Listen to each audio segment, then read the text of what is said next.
Welcome to another episode of Sell for Millions. Some of you may recognize the gentleman in my on the video here, or you'll certainly recognize his voice for listening to the podcast.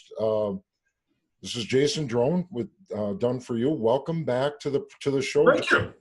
I appreciate it. You know, last time we talked about sales automation and sales funnels and all the great stuff about lead generation and the characteristics that you see in successful business owners.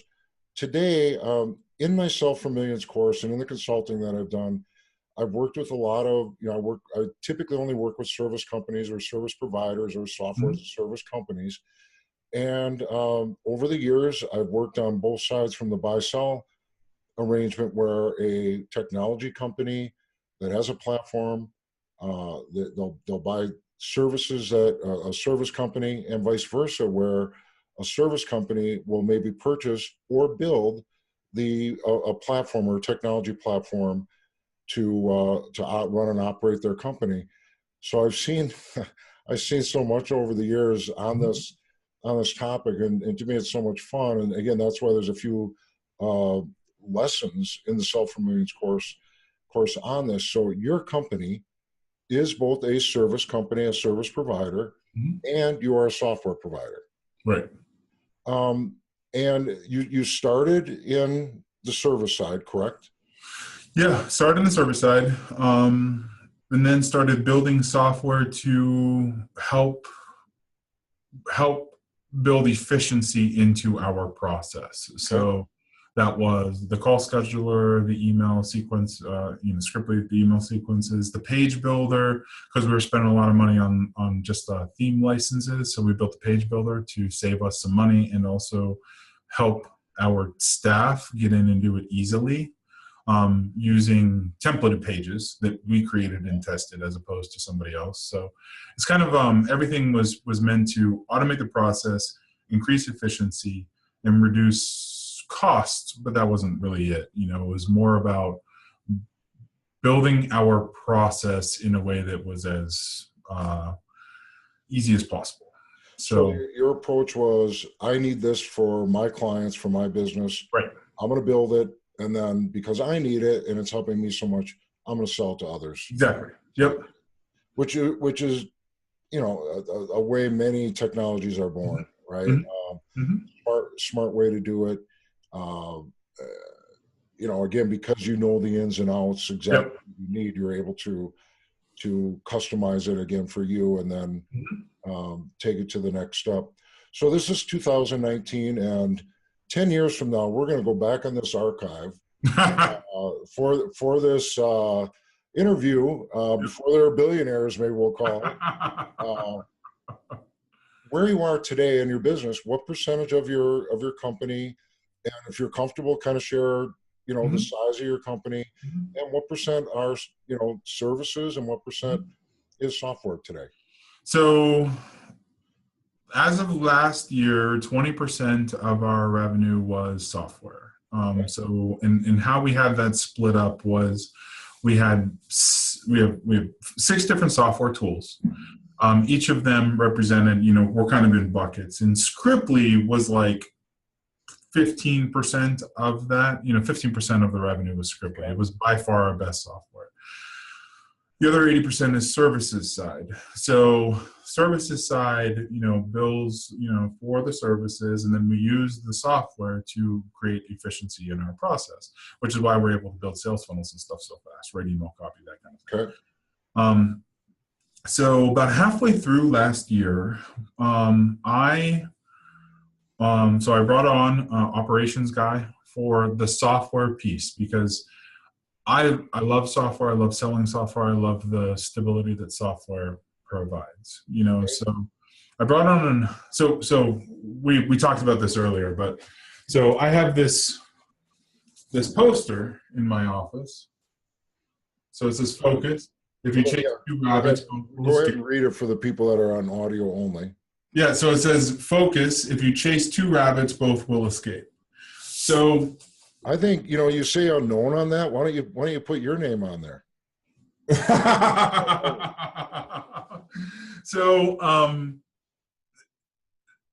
so I made that poster because what was happening was, so half of my day was kind of spent thinking about software, half of my day was thinking about services, and still is. Mm-hmm. But I was the What one. half are you on right now? Right now, I'm bridging the two.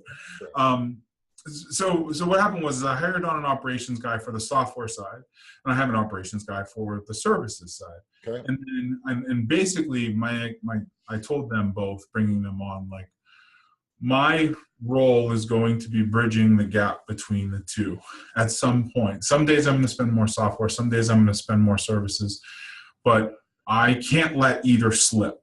You know what I mean? So rising tide floats all boats. So within your organization, I'm just going to ask you a blunt question because this is something that, is anybody else in your organization split between the two like you are? Or are you the only one? Meaning, I'm the only one. Okay, so everybody else is dialed in. Everybody else is dialed in their silo.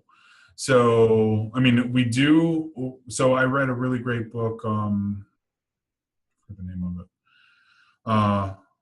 Something about a weekend. Every day is a weekend. But so I read a really great book that talked about bringing your teams together. So your department heads, so this particular book, this guy has like 14 or 16 different divisions.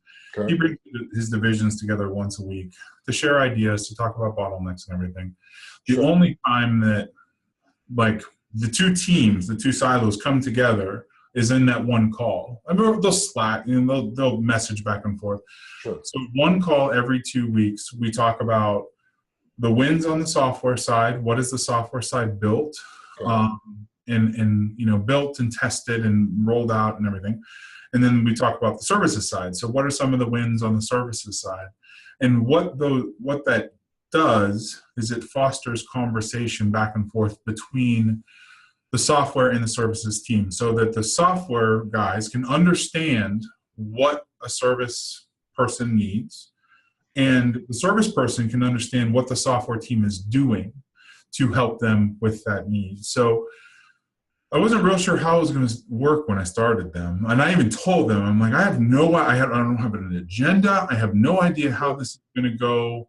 But every Monday or every other Monday at 2:00, we're going to meet. We're going to talk about this.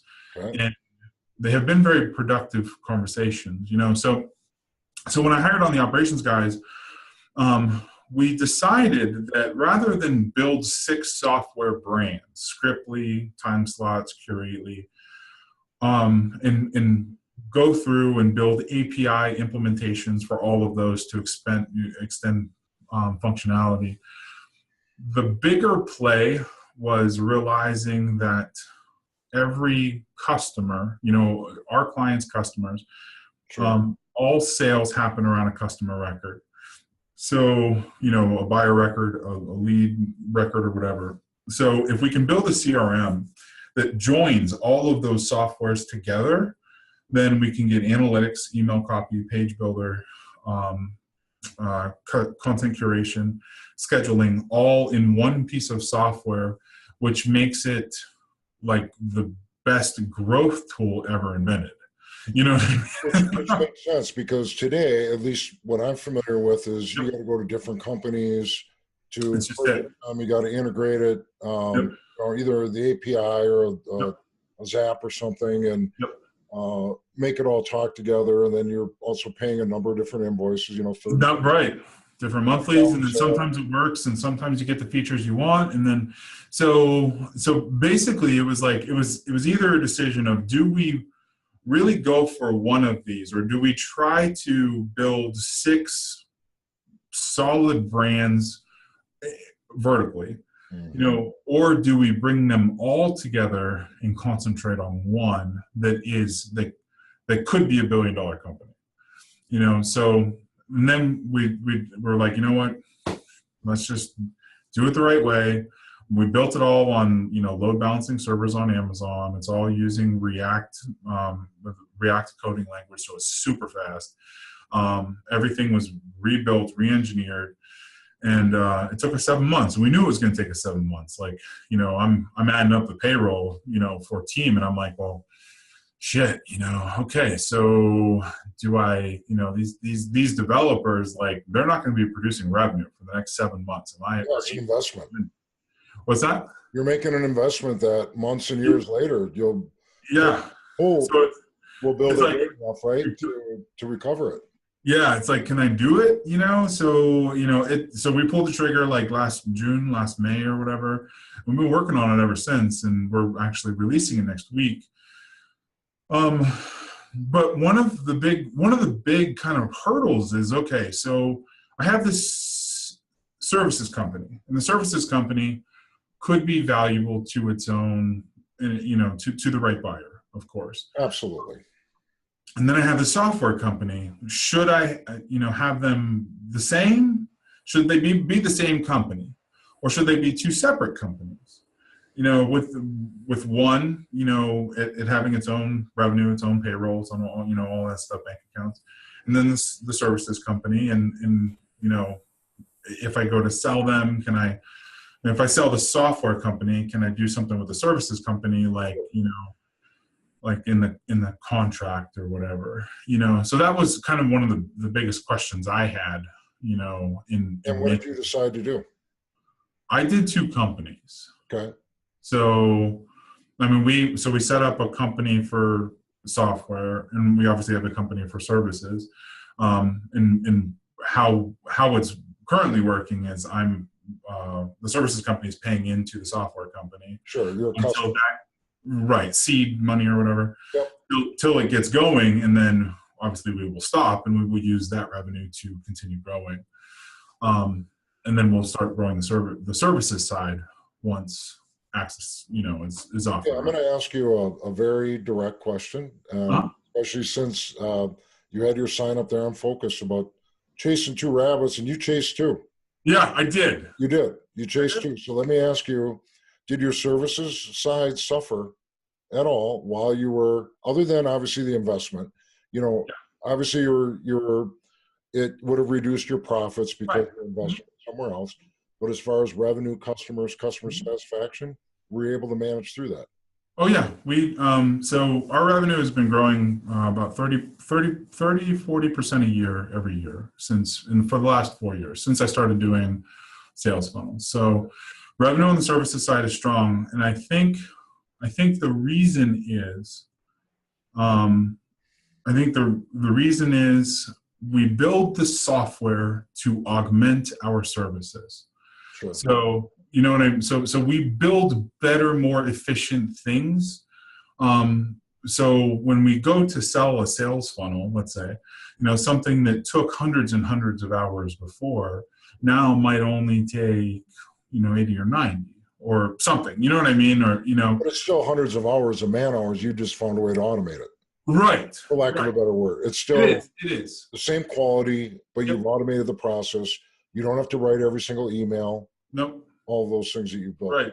The software, I mean, we had Convertly, which is one of our pieces of software. It would import the emails right from Scriptly into the email sequences. And the same is true with Access, Access. So all of those efficiencies we were able to build into the service pricing, so that's why I think, well, actually there's another reason. That's one of the reasons why I don't think services failed, or not failed, but was struggling. And the other thing is, looking back at all of my, all of our done for you clients, they all came to us, not all, but like 70% of them came to us through software at some point.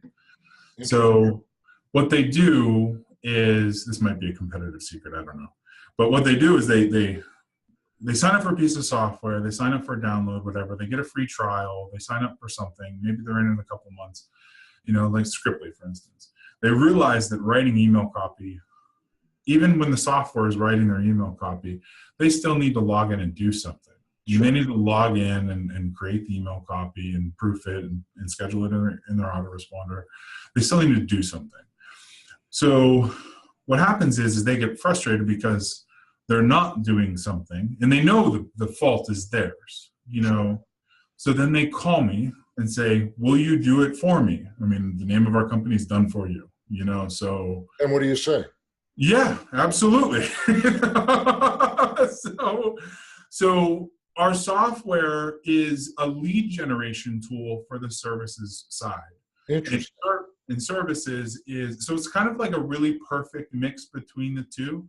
Um, I fully expect that we launch Access, and Access becomes the largest growth driver to services that we've ever seen. The same, I mean, and from an efficiency standpoint, our services clients that use Access will be far happier with their results because of the ease of that system. Sure. Makes total sense. So basically, the people that were buying individual software from you, Yep. Yep. now they're going to get a package, a bundle that they can Yep. use. You're a smaller company, so if they call you and say, "Hey, have you ever thought of doing this?" You Yep. might be like, "Wow, thank you. That's Right. the next upgrade." Right. Right? Right. And being close to them, which, let's face it, most good ideas come from the customers, the people Right. using it, and Yep. all that. Well, that's impressive because, my experience has been when I've seen people, service companies get into the software side of things. Now, your background's a little different. You Yeah. know software, you understand it, you can code. Many times I've seen them invest a lot of money and Yeah. a lot of times not Yeah. really get a product that even they can use. Right. I'm Yep. thinking of one right now. It's $7-8 million on the service side. Mhm. They're spending a good amount of money on the platform they were using to run their company. Hey, we can do it better, and they've been at it a couple of years. It's hurt their profits. Now, in their case, they've been able to continue to sell, but Mhm. certainly a distraction. And I don't know if they would have. Yeah. They would do it again. It's one of those things, right? Where, Oh, I had a client. So this is a real estate investment coaching, a real estate coaching company. So in December, I went and met with them. Jeff and I both went and met with them. So they're a great services company, a great services client for us. They do an incredible business there in New York. So we drove and met with them, and we sat down with the owners, and they were like, well, we're thinking about building a CRM. And I was like, for what? Like, why are, and they're like, well, we want to build something custom for us. And I was like, I can tell you right now that I, for the last, at the time it was 5 months, I was like, I have been building a CRM for the last 5 months, custom from scratch. I am already into it for $175,000. right. Like, and it's not even close to being done. So I mean, you can lease the best CRM in the world for what, $1,000 a month? Yeah. Totally. Yeah. So it's 15, 20 years worth of investment up front. Yeah. Over something. And so I was like, right. Coding. I mean, and they were like, well, okay, but we could pay for it and we could build it. I'm like, but here's the deal. Like, you're not a software company. Like, are you planning on selling that software to your end users? And in that case, you could build something really cool. You know what I mean? Like, to your students. But if you're not planning on taking it to that level, then, just off the shelf stuff will work. It's not going to be perfect. It's not going to like track your inventory down to the piece of paper that you need to take to an event, but it will still serve what you need to do. Or maybe you have a couple pieces of software. Well, something that happens in my world is somebody will build some software maybe that they use, and they're a service company, and then they think, oh, we're a technology company. Right. We get the technology valuation, and they're all excited about it. And, I'll have to tell them, well, first of all, buyers are smart enough to take your buckets of revenue and value it differently. A service revenue will have a different valuation than the software revenue. And if you're only building it for your own use and not getting thousands or hundreds of customers on it, creating its own revenue stream, it's really not all that. The valuation for software to services. Talk a little bit about that. Like the valuation buckets, like that kind of thing. Like what? So can you explain some of that? Yeah. I mean, first of all, like in your case, okay, you're in two companies, which, one's still feeding the other one. So it's early and all that. But the way buyers will look at that is they're clearly going to look at, here's the service revenue. The way I sell a company and look at a company, it's customer by customer, what products or services are buying, and then gross profit per month. Yeah. You know, here's what they're making, which some business owners even have a hard time coming up with that. Right. It's really where it starts. In fact, when I teach people to buy I also have another course on how to grow through acquisition. That's where we start.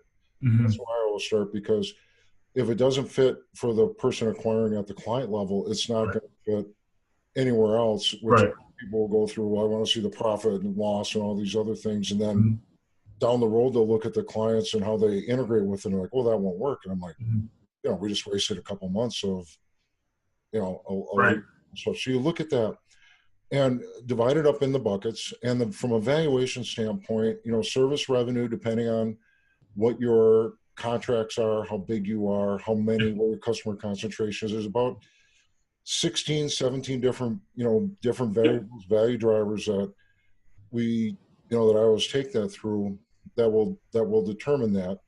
And depending on, again, generality, you're probably either getting from a 3 times earnings multiple on it, depending on the size and all those variables, to maybe a 5 or 6 if you're, couple $1 million in earnings and all that. That's some good contracts and all that. Just kind of, and again, what I teach is, how to take it from a 3 to a 4 to a 5 or whatever, so that expectations can be met. And then on the software side, as software as a service, it is a different animal. I mean, it is a different valuation for a couple different reasons.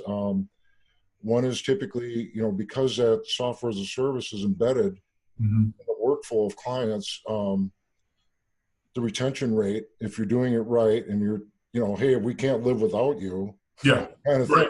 Right. It's a different valuation from a risk standpoint. And you also have, what I see is that you can move them up, meaning if somebody's really embedded, they will sign longer term agreements with you. They will sign, because they want you to provide that service for them. And, if they're paying you $1,000 a month, you're probably providing, 4, 5, 6, 10, $20,000 worth of value. So it's still, very good.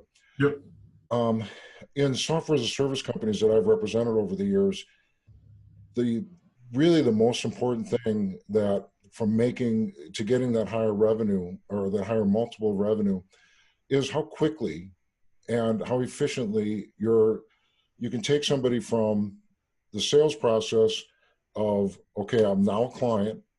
How quickly can they be up and running and use it and see the value? And, I represented a medical software company a few years ago.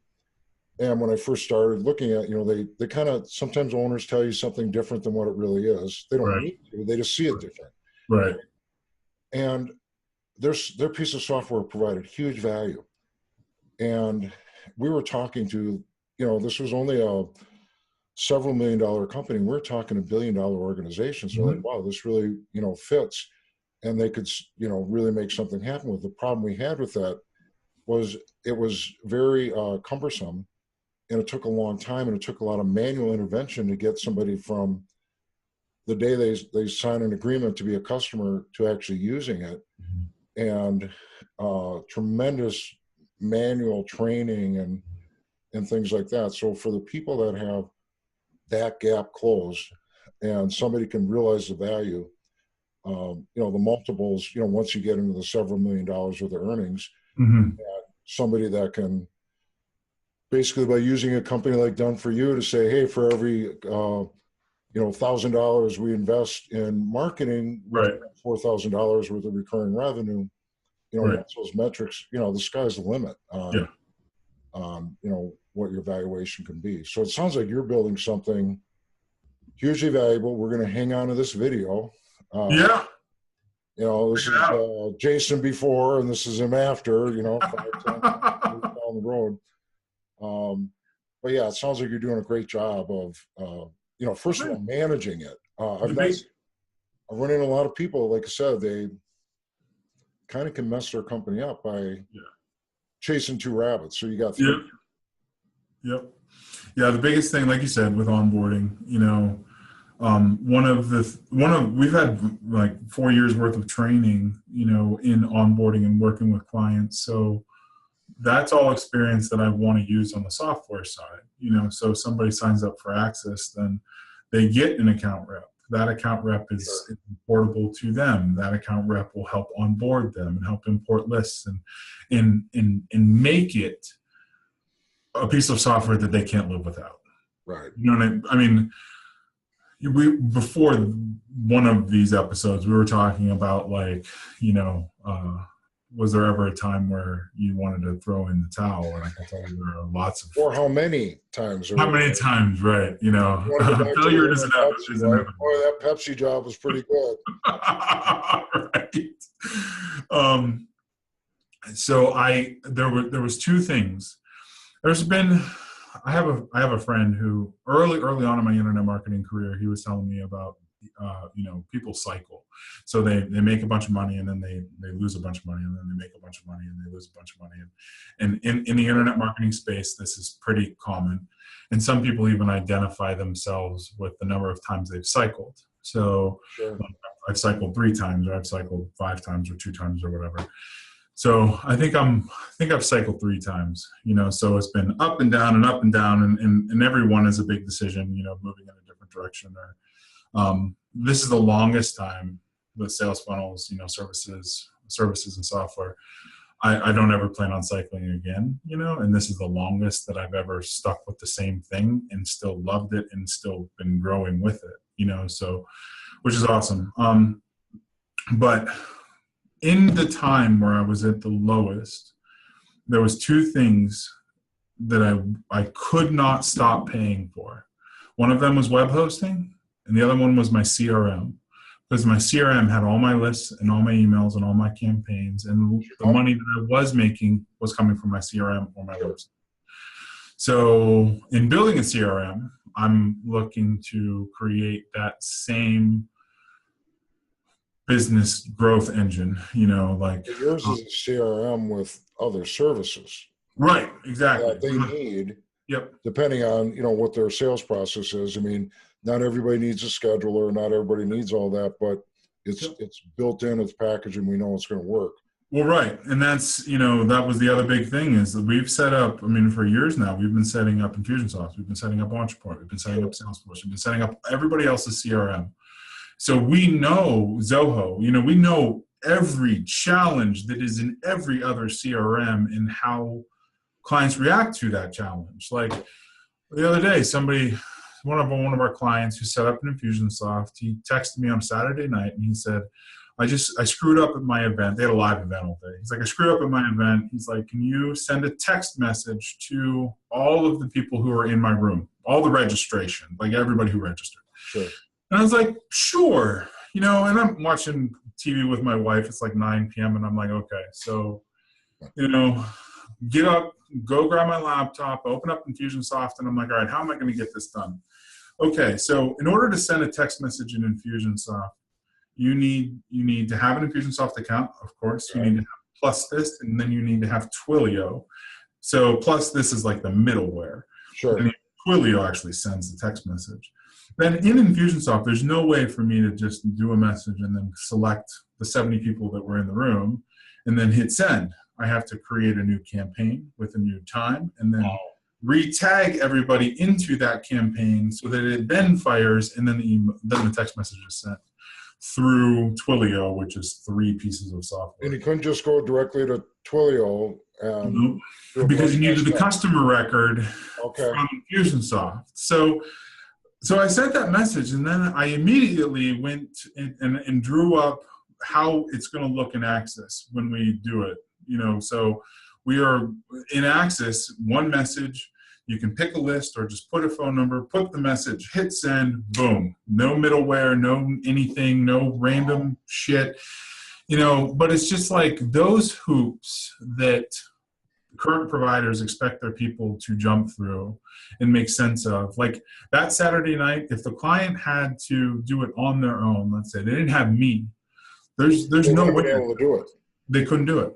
They just couldn't do it. So all of those insights are what we're using, to build Access on, to make it So easier. your pain that you experience and your clients experience, you build your software to fix it. To fix it, yeah, make it easier, make it faster, make it better, and ultimately, make it a little bit more automated, a little bit simpler to use and grow. So that's always been, the driving force of that business. So what we're doing is, let's say you're a company who doesn't do text messages. Well, you don't need to install that piece in the marketplace. Sure. Like, we kind of built it so Access is the hub, like the CRM record. And then from there, there's a marketplace that you can add as many other apps as you want onto it. So Sure. if you want scheduling, awesome, you can add it. If you want, content curation, you can add it. You want text messaging, you can add it. So that, and then it will all work together, and it's all the same piece of software. It's all built for each other. I like to think of it like Apple. So when you have a MacBook Pro and you have an iPhone, then certain things happen. When you can copy text on your MacBook Pro, and it actually saves it in your iPhone. So you can use it there, or you can pull an image from or you can take an image on your phone that sends over to your MacBook. That's how I want all the Access Marketplace apps to work. You install analytics, it shows you the dashboard of your analytics. You know what I mean? So that's been the inspiration. So right now you're at 20% software, 80% services. When do you see that crossing over where more of your revenue, where it's the other way around, where it's or software revenue is 80 and services 20? That's a great question. I don't. So in the numbers, in the forecast for the next 3 years that I've kind of mapped out, services doesn't ever make less than software, because what's going to happen is somebody signs up for software, and then inevitably they need some service. They need a webinar, they need a sales. For me. Right, exactly. They need email copy. So in about 3 years, I have it matching each other. It's pretty close. It's like service revenue is at $15 million, and software revenue is at $12 million. But the more software that you sell, the more services you're going to sell, because people don't want to do it for themselves, or they bail themselves out of it. Why should I hire? Yes. Why should I hire an employee to run Access for me when I can have the experts do it for me for half the cost of hiring somebody? Exactly, and that's that. I mean, so I fully expect. I mean, if software is at 500 million, services are at 500 million, right around there. I mean, I don't think their growth is. I mean, it's tied to each other, So what I love about this is that, as well, again, my view is always, okay, let's say I'm representing your customer, your company, when you're at $100 million, or whenever you say, you know what, I want to take 5 years off and travel the world, or right, do something else, or cash in, or even you take on an investment with that. But what I absolutely love about this is that your services, your clients on that side of the house, it's your lab, it's your lab. That's just it for your software. So it works so well alongside each other. Yep. Well, people still, because I still talk to a lot of clients, a lot of our services clients, and they're like, well, why do you they don't complain, but they're like, I didn't expect to be working with you so much. And it's like, this is one of my favorite parts about what we do, because when you give me a problem, of course my mind starts solving it, but it might not necessarily, my solution might not be, let's get a person and put them on it. My solution might be, let's build a piece of software that does it for you and everyone who comes after you. Sure. So that's really, it's the lab. The services side is the lab for the software. And I don't think they will ever either go away. I mean, I don't think one lives without the other. You know what I mean? Well, one thing I always teach, it's like, to get great at your trade, at what you do, at your expertise, you need to be all in. One thing I see about the world we live in now is, it spits out mediocrity. The market spits it out. Right. Yep. And, any brain power that you use learning something that you can have somebody else do is, I mean, I go through now almost on a weekly basis, what could I have had someone else do for me? Right. Because even a simple, I had a thing, I was sending out my 1099s. I only have a few of them, and doing it out of quick, talk to my accountant. He goes, just do it yourself or whatever, right? I'm thinking it's going to take me 3 minutes, right? Everything's in there. Well, guess what? There was a drop-down box somewhere. Yeah. In there, I couldn't figure out where. It took me like an hour and a half to send 3 of them, which, what it cost me. And again, it was just a stupid drop-down box that I couldn't find. Right. Why is this not working? Right. So what it cost me to do that, I was like, just don't do that stuff anymore. Right? And so much of it is that way, and that's one of the reasons why we want. I'm very adamant on having account managers be tied to all of like our enterprise clients, because those clients need that level of support. If somebody wants to come in and sign up for free and do a demo account and only have 100 or 500 contact records, that's fine. They can get in, they can mess around, they can play with the service, whatever. Sure. But the businesses who are intently looking to grow, I want to give them every support possible. So I think we'll be rewarded from a revenue standpoint. I think we'll be rewarded from a valuation standpoint. Maybe an investor. Yeah, you will. You're already creating,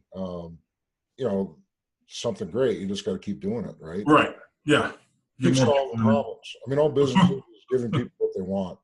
Yeah. Solving problems. That's all there is to it. Yeah. So I'm excited about it. I'm excited about where we're going. Do you have any recommendations? Because I'm sure there's many people in our audience that are teetering between. They might be a service company saying, should I build some software to just what you did? Do you have any recommendations for them? Or let's say they are a software company, and I'm actually starting to see that happen quite a bit, because if you look at, and again, I'm helping ones through acquisitions. They don't want to compete, go out and do the business development for it. They're just buying it. Right. And they can take a 20% earnings company, and with their platform and efficiencies, they're turning into, there's one. If their projections happen, they're adding 12, 13% in earnings for each company they're acquiring just on their technology. Wow, that's incredible. Alone. Yeah. They're using artificial intelligence. They're using, they put a lot of money and invested in it. And so that opportunity is out there. Do you have any recommendations for people thinking about it? So if you're building a piece of software, my start with something small that makes sense and solve a problem that you are specifically having yourself. So that's the biggest thing. Start with something small, easily approachable. Like the first piece of software that we did was that call scheduler, time slots. And we just basically hooked up a form and a call scheduler and then sent an email when somebody scheduled. And you interfaced it with whatever CRM your clients were using. Right. Yep. And we added Google's API into, so so pretty simple. Yeah, very simple. Took 2 or 3 months to build. I went to all kinds of software companies. I think I interviewed 4 or 5 software companies, and the average price that I got back was $45,000. So for this SaaS business, and I was like, I don't, first of all, have $45,000 that I want to spend on this thing, which is basically like a test. You know what I mean? Like I just need it for me, and for some of my clients. It turned into its own business after that, but So I went to like Upwork, and I basically, what I did was I just went into Photoshop and drew boxes, like, and said, I want this here and the logo here and the nav menu here, and just screen by screen by screen, so it was like 4 or 5 or 6 screens. And I put it all up on Upwork and said, I want this built, and so a bunch of coders, got a bunch of programmers interviewed. We ended up picking somebody up for 12 or 13 bucks an hour. Sure. And he ended up he's still with us. Still does a lot of work now. He does a lot of API development and stuff for us. But and start small. Take decisive action. Start small. And just do one thing. Get one thing out that you think is cool, and then see where it goes. Great advice. And again, I've seen a lot of people try to bite off, competing with the number one platform provider in their space, and a couple years later, and millions of dollars invested, they're still not there, which is really unfortunate. Well, the CRM, I wouldn't. So even in Axis is a monumental task. I mean, tying in, and there's so many established players: Infusionsoft, Salesforce, Entreport. There's just so many established players. The reason I know it will work is because we're doing some things that they're not, but more importantly, we actively know of the pain that clients, their users are experiencing. We know, and we're solving that, and we speak that language. And even if we only use Axis for our clients and we don't sell it to another soul, it will still pay for itself because of the efficiencies it does. And asked for you in some of your software, it's already paid for itself just because of the time it saved you. Oh yeah. Yep. That's the thing is, like it pays for itself in the time that it saved. If it doesn't generate $1 of revenue, then it will save 80% of our agency services team's time, so they can get more done quicker. Because I'm always looking at someone's business from, if I was representing it, marketing, how I would package it, I see you really as a workflow company. You're really in the middle of the workflow. Not really a CRM, because people will have boom with that. You're enhancing the workflow for digital agencies or anybody doing marketing automation. And it's all in one spot. So, and that's just it. I mean, you're right. I mean, it solves workflow, whether it's from a client, whether it's from an agency, and I mean, sometimes I wonder, like, will agencies, look at us as a competitor, and I don't think so. Like, I think agencies will look at what we do in Axis as being able to help them provide services for their clients, so that's the idea. But I mean, we might end up having to, rebrand Axis at some point. Well, if there was a agency out there that right now, is hiring copywriters. Yep. Do some of the same. Your Scriptly will do that for them. Scriptly will do it for them. They can hire one copywriter or put it in front of a VA. Same with the sales video creator that's in there, the webinar creator that's in there. Like all that, the email copy gets dragged right into a campaign. Sure. We have some really we have a task manager coming out. We have so one of our clients, he's a big manufacturer in Erie here. And he was like, here's what I want. He's like, I want to drag a PDF onto the screen, drop it, have that send an email, and continue sending a daily email every day until the prospect either gives it a thumbs up or a thumbs down. And I was like, okay, that'll work. And he's like, can this do that? I'm like, yeah, just give me a couple days. We're going to build like that dragging motion, and then you're good. Well, and that's a beautiful thing. It's like, so many things are not yet. Yeah. Things will happen. I mean, I look at my lifetime, the technology upgrades that I've witnessed. I mean, the bandwidth, I started my career in the telecommunications industry. Uh-huh. The bandwidth that we carry around in our pocket on our phone used to cost companies $4,000 or $5,000 a month. I looked at, a couple months ago, at how much bandwidth comes into my house.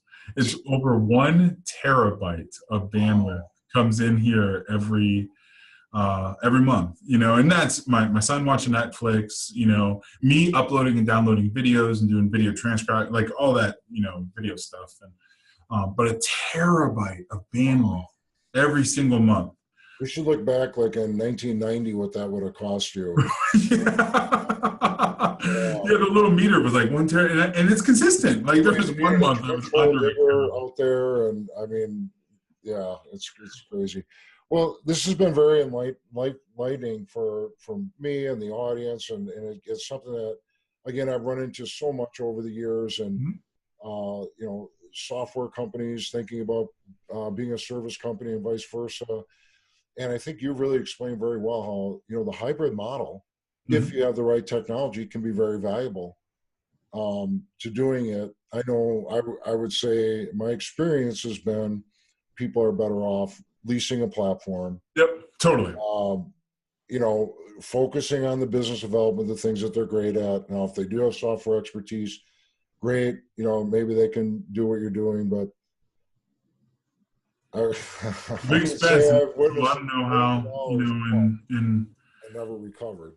Yeah, I think leasing is definitely the better option. I mean, I can't tell you that we worked with a lot of companies. We've moved a lot of people out of their homebrew platforms into leased platforms to some degree, because leased platforms give you better functionality. They always work. There's never bugs. It's kind of like buying a Windows or a Mac. It's like the Mac, you're never going to worry about viruses. I have Windows, when I had one 6 years ago, that's all you could think about was running virus scans and stuff. Well, people forget, you've got the investment of building the software. Yep. Then it doesn't stay stagnant. It's not done. There's going to have to be continual upgrades and continual improvements, and that's the part that a lot of times they don't account for. Well, that I've witnessed. No, and it's funny because now, after seeing what Axis is built in a language called React JavaScript. It's like super fast. It's mostly server side. It loads individual components of the page, and once you see it, you were like, okay, now I know exactly what React is and what it isn't. It's just, it has a different feel to the way it loads pages. Then you have PHP and some of the other languages. And it's funny because Infusionsoft is not built in React. React is the way everyone's going. PayPal's in React now. All of Google stuff has moved to React. Interesting. It's a very expensive language because not that many people know how to program it, kind of like iPhone apps.